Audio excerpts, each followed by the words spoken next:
All right, let's jump right in. Welcome to The Explainer. Today, we're breaking down literally one of the most brilliant strategic encounters in gaming history. We're talking about the epic clash against the lightning basilisk Tyrannes inside the Hall of Storms. Now, we're going to look closely at how a seemingly unbeatable boss gets completely dismantled, not by raw power, but by actual real-world thermodynamics. This is exactly where hard science meets fantasy magic, and honestly, it's an absolute masterclass in tactical thinking. If you've ever wanted to know how to outsmart an immortal storm of lightning using temperature control and spatial awareness, well, you're in exactly the right place. Okay, let's dive into this battle plan. Our agenda today covers the hidden lineage, rules of the arena, analyzing the threat, and finally, the science of the strike. Starting off with Section 1, the hidden lineage, surprising family ties. So, before the fight even kicks off, Fenrir drops this massive lore bomb that completely recontextualizes our main party. It turns out that San, Concordia, and Mitsu, the three Dream Knights in their age group with the absolute strongest sigils, they're actually distant cousins. We find out that Mitsu's mother, An-I, is the twin sister to San's mother, but it goes deeper than that. Their lineages stretch way back into the ancient Dream Knight houses of Atlas, the Wolf, and the Hound. And here is the crucial tactical detail. The specific role of the Wolf and Hound houses is to act as the senses and guards for the other houses. This isn't just random trivia. This deeply rooted connection is the absolute foundation of the synchronized teamwork they're about to pull off in the arena. Now, what's really interesting here is how San handles this massive revelation.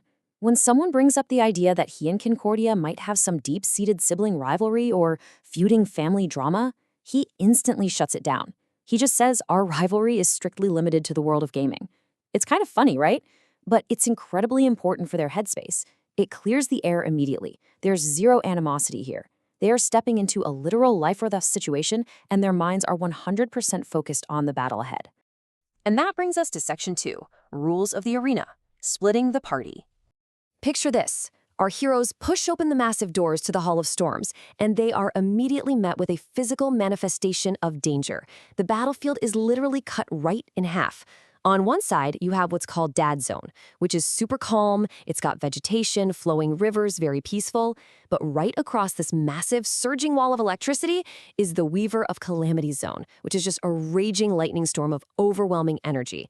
Recognizing how crazy this environmental hazard is, San makes the incredibly tough but absolutely vital call to split the party.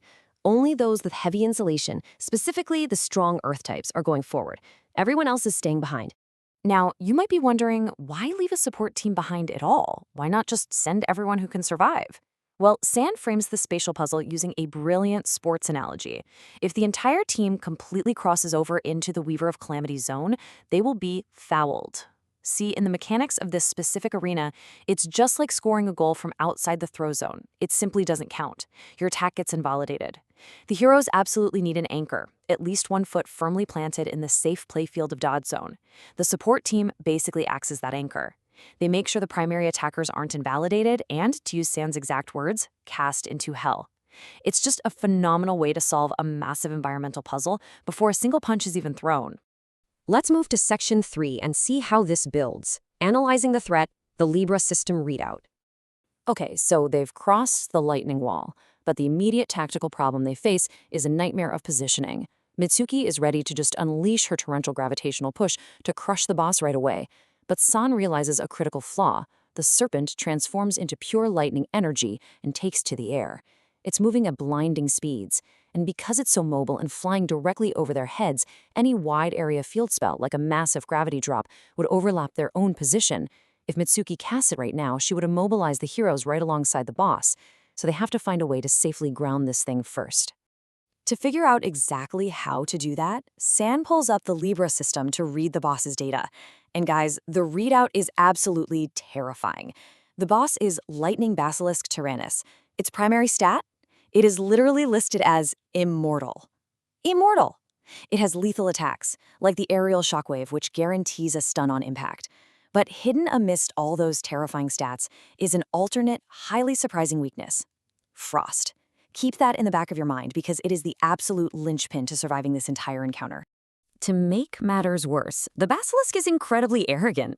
It's up there taunting them, roaring.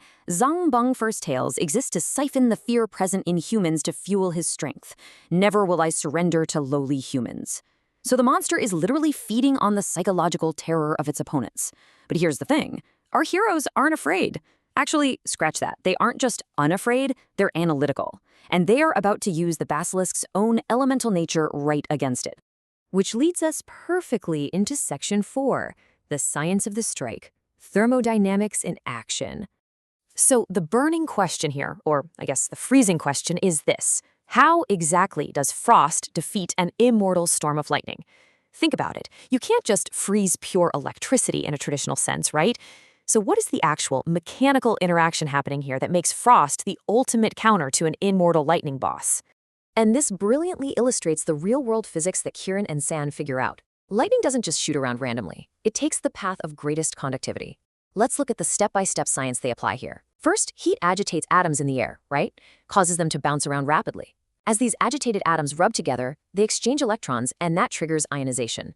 Now, because ionized air is superconductive, the lightning basilisk naturally and entirely predictably travels through these heated, highly ionized pathways. The boss isn't teleporting at all, it's literally driving on an invisible highway of hot ionized air. Once San realizes this, he develops what he calls the traffic light strategy. He triggers Cape of Seals aerial mode, which infuses the surrounding air with freezing wind and moisture. By discharging this massive amount of cold air into the atmosphere, San and Concordia physically cool down the atoms. This drastically slows down their movement, which in turn completely stalls the ionization process. They are literally deleting the boss's highway out of the sky simply by altering the ambient temperature. It is so smart. The final combination attack is just a flawless execution of this thermodynamic manipulation. Step 1. San floods the arena with frigid air, declaring that for this basilisk, blue means stop. Step 2, the cooled atoms halt the ionization, leaving the boss totally stranded and predictable. Step 3, San intercepts the slowed-down boss and delivers a massive augmented earth dropkick right to its head, forcing it down to the ground. And finally, Step 4. Now that the boss is grounded in a safe zone, Mitsuki unleashes her torrential push of the moon's gravitational force, the black hole variation, literally crushing the immortal threat into the dirt. As the basilisk gets crushed under all that immense gravity, San folds his arms, gives a smirk, and delivers the absolute ultimate mic drop line. When you walk the streets, obey the traffic signs. I mean, what a phenomenally satisfying conclusion. It's not just a victory of, leveling up or hitting the boss harder than it hits you. It is a victory of pure strategy, keen observation, and applying real-world atmospheric science to solve a fantasy problem. So the absolute biggest takeaway from this explainer is that in well-crafted combat systems, brute force is almost rarely the only answer. Truly understanding your environment, down to the literal atoms in the air, can turn an immortal, terrifying threat into a totally manageable physics equation. And that leaves us with a really fascinating question to ponder. If thermodynamics and ionization can entirely shut down a lightning basilisk, what other real-world physics concepts could be weaponized in a place like the Hall of Storms? I mean, think about pressure differentials or electromagnetism. The possibilities for strategic mechanics are just endless. Thanks for exploring this amazing battle plan with me, and keep analyzing those mechanics.